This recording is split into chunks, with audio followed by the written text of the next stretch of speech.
कैथल में जहां एक और वाइस चेयरमैन चुनाव के लिए तमाम तिकड़मबाजियां चल रही हैं और वहीं धर्म परिवर्तन के नाम पर अलग अलग लड़ाई झगड़े सामने आ रहे हैं, लेकिन एक तरफ अच्छी चीज़ें भी हो रही हैं शहर में। आप तस्वीरों में देखिए, एक तरफ है कैथल की बेटी तमन्ना और दूसरी तरफ है कैथल की बेटी सरिता। दोनों ही गोल्ड मेडलिस्ट हैं और खेलों में अपना अपना मुकाम हासिल किया है। एक ने ताइक्वांडो में तो दूसरी ने वेट लिफ्टिंग में, और दोनों से ही आज दोनों ही लड़कियों को, दोनों ही कैथल की बेटियों को सम्मानित किया। पालाराम सैनी ने कहा कैथल में पहले भी इस तरीके के काम करते रहे हैं, लेकिन आज इस नए सिरे से क्या कड़ियाँ जुड़ती हैं और ये दूसरे लोगों को किस तरीके से प्रेरणा दे सकती हैं, ये चीज़ें आइए जानते हैं। तमन्ना, पहले तो बहुत बहुत शुभकामनाएं आपको। आप ये बताइए पहले कहाँ से हो और ये किस तरीके की प्रतियोगिता थी? मैं कैथल डिस्ट्रिक्ट से हूँ। ये वेट लिफ्टिंग की नेशनल चैम्पियन है और ये नगर कोयली तमिलनाडु में हुई थी। अच्छा, तमिलनाडु में हुई थी। ये नेशनल मतलब राष्ट्रीय स्तर की थी? हाँ जी सर, ये नेशनल लेवल की प्रतियोगिता। आपने गोल्ड मेडल जीता है उसमें। आपकी तैयारियों को लेकर अगर आप बताना चाहें, कहाँ से आपने तैयारियां की थी? मैंने तैयारी यमुनानगर से की थी और मैं 2 साल से तैयारी कर रही हूँ। ठीक है, आज आप सम्मानित हुए कैथल में, अलग अलग समाज सेवियों के पास भी आप गए हुए हैं, पालाराम सैनी ने सम्मानित किया है आपको, कैसा लग रहा है? बहुत अच्छा लग रहा है। अच्छा, हाँ जी। आपकी उम्र की और भी लड़कियां हैं जो अलग अलग फील्ड में कैरियर बनाने की भी इच्छुक हैं, मगर इसी के साथ साथ एक जो युवाओं में खासकर देखा गया, तमन्ना एक सीरियस सवाल है आपसे मेरा, लोग जहां आज विदेश की ओर भाग रहे हैं, मतलब विदेशों में कैरियर बनाने के इच्छुक हैं, वहीं आपने यहीं रहकर खेलों में अपना कैरियर बनाया है, क्या कहेंगी आप? मैं यही कहूँगी कि ये ज़रूरी नहीं है कि आप फ़ॉरेन जाके आप अपना लाइफ सेटल कर सकते हो। यदि आपको स्ट्रगल ही करना है, जो स्ट्रगल वहाँ भी होएगा, यहाँ भी होएगा। यहाँ पे यदि आप अपना स्ट्रगल करते हो तो यहाँ पे आप अपना परिवार का नाम ज़्यादा अच्छे से रोशन कर सकते हो। वहाँ पे आप सिर्फ अपनी लाइफ सेट कर सकते हो, अपनी जो अपने ऊपर ही इन्वेस्ट कर सकते हो। फैमिली का इतना नाम नहीं होएगा।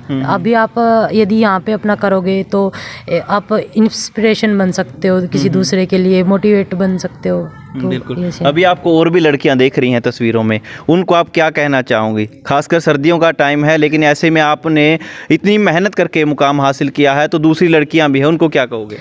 मैं यही कहूँगी कि आप स्टडी लाइन में हो या मेडिकल A to Z जो भी लाइन में हो, आप मोटिवेट रहिए, आप अपने पे विश्वास रखिए। ये ज़रूरी नहीं है कि मैं नहीं कर सकती या कुछ भी, आप कुछ भी कर सकते हो। ऐसा कुछ भी नहीं है कि आप कुछ नहीं कर सकते हो। बस अपने विश्वास रखिए और सच्चे दिल से अपना काम करते रहिए। बिल्कुल, तमन्ना के साथ उनके तमाम फैमिली मेंबर भी आप तस्वीरों में देख सकते हैं, इनका भी साथ, क्योंकि फैमिली के सपोर्ट के बिना कोई भी खिलाड़ी नहीं बन सकता। एक और कैथल की बेटी है सरिता।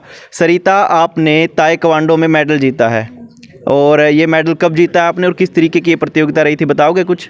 ये हमारी जो प्रतियोगिता थी वो कोलकाता में हावड़ा जिले में हुई थी। ये नेशनल लेवल की प्रतियोगिता थी जो 25 से 27 दिसंबर तक की थी। आपकी तैयारियां कहाँ से की आपने इस चीज़ को लेकर सारी? मैंने ये तैयारी कैथल में टिकेटी fight club Shiv Kumar coach के पास की। अच्छा, फैमिली का कितना सपोर्ट रहा आपके साथ? फैमिली और कोच का तो बहुत सपोर्ट रहा। अच्छा, अभी आप क्या करने की इच्छुक हैं भविष्य में? भविष्य में स्टडी और गेम दोनों। अच्छा, कौन सी क्लास में अभी आप? 10th class. 10th में, इसी में अपना कैरियर बनाएंगे? हाँ जी। चलिए, बहुत बहुत शुभकामनाएं आपके भविष्य को लेकर। पालाराम सैनी जी, काफ़ी सीरियस सवाल है, आप अक्सर इस तरह की गतिविधियों में संलिप्त रहते हैं, संलिप्त शब्द भी शायद गलत होगा, लेकिन इस तरह के समाज सेवी आप काम करते रहते हैं। अभी भी आपने ये किया है, इस तरीके कोई और काम करता दिखाई नहीं दे, चाहे वो विधायक हों, चाहे उनके पास जो भी पार्टी के तौर पर जो भी दायित्व हों, लेकिन आप अपने इंडिविजुअल तौर पर ये करते रहते हैं। खिलाड़ियों के प्रति आपका लगाव है, लेकिन हर बार ये चीज़ करने के पीछे मोटिव क्या रहता है आपका? सबसे पहले तो मैं आपका धन्यवाद करता हूँ, आप आके इन बच्चों का हौसला बढ़ा रहे हो। आज मूनलाइट पब्लिक स्कूल के अंदर हमारी जो बेटी है, हमारे दोस्त हैं राजपाल जी, उनकी बेटी तमन्ना, उन्होंने कैथल ज़िले का और हरियाणा प्रदेश का नाम रोशन किया है। तमिलनाडु के अंदर जो वेट लिफ्टिंग थी उसके अंदर तमन्ना गोल्ड लेके आई है। मैं अपनी तरफ से, अपने परिवार की तरफ से तमन्ना के परिवार को ढेर सारी बधाई देता हूँ। और मेरे दूसरी तरफ हमारी बेटी सरिता, जो कोलकाता के अंदर ताइक्वांडो प्रतियोगिता हुई थी उसके अंदर ये बेटी गोल्ड लेके आई है। मैं अपनी तरफ से इसके परिवार को, बेटी को बधाई देता हूँ और दोनों बेटियों को मैं आशीर्वाद देता हूँ। ठीक है, हर बार खिलाड़ियों को सम्मानित करने के पीछे मोटिव क्या रहता है पालाराम का? छोटे भाई, ये जीवन बड़ा अनमोल है। मेरी अपनी सोच है कि इस जीवन के अंदर मैं अपने पाँव के निशान छोड़ के जाऊं, कि पीछे से कोई मुझे याद करे।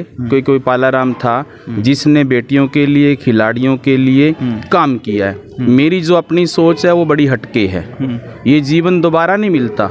मनुष्य का जीवन एक बार मिलता है। इस जीवन को सभी जूनियाँ तरसती रहती हैं जीवन पाने के लिए। तो मुझे मनुष्य का जीवन मिला है। मनुष्य का मतलब यही है कि वो दूसरे के लिए, अपने से छोटे के लिए या खिलाड़ी के लिए, अपने परिवार के लिए, अपने देश के लिए, अपने प्रदेश के लिए कुछ न कुछ अच्छा करे। तो इस सोच के साथ मैं अपने जीवन को बिता रहा हूँ। जब मुझे पता लगता है कि मेरे कैथल डिस्ट्रिक्ट की या मेरे कैथल शहर की बेटी कोई जीत के आती है या बेटा जीत के आता है किसी भी गेम के अंदर, तो मैं अपने स्कूल के अंदर बुला के, मेरे पूरे स्टाफ जो है वो मेरी मदद करता है, मुझे सुझाव देते हैं समय समय पे, मेरे साथी मेरा सुझाव देते हैं। तो उन बच्चों का हौसला बढ़ाई करता हूँ और उन बच्चों की मैं मदद करता हूँ। आप तो देखिए मदद करते हैं, लेकिन दूसरे भी लोग हैं जिनके पास ये दायित्व है मदद करने का। सरकारों की तरफ से इस तरह की हेल्प नहीं की जाती है। आप जैसे लोगों को ही आगे आना पड़ता है। सरकार की खेल नीति पर आप क्या कहेंगे? क्या सुधार होना चाहिए उसमें? मैं तो आपके चैनल के माध्यम से, जो हमारी दो पार्टियों को मिलके हरियाणा के अंदर सरकार, गठबंधन की सरकार है, भाजपा की और जेजेपी की, दोनों नेताओं को प्रार्थना करूंगा कि जो खेल नीति है उसके अंदर थोड़ी हमें चेंजिंग करनी चाहिए। क्योंकि गांव के अंदर ऐसे ऐसे कोहिनूर खिलाड़ी छुपे आए हैं जिनकी बगैर सपोर्ट के वो जो खिलाड़ी हैं रह जाते हैं।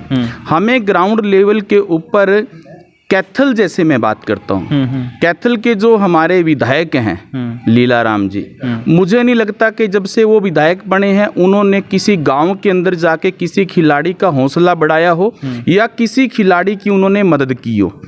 90 एमएलए हैं हरियाणा के अंदर, 90 के 90 एमएलए को अपने हलके के अंदर गेम करवाने चाहिए, तभी हमारा जो प्रदेश से आगे बढ़ेगा।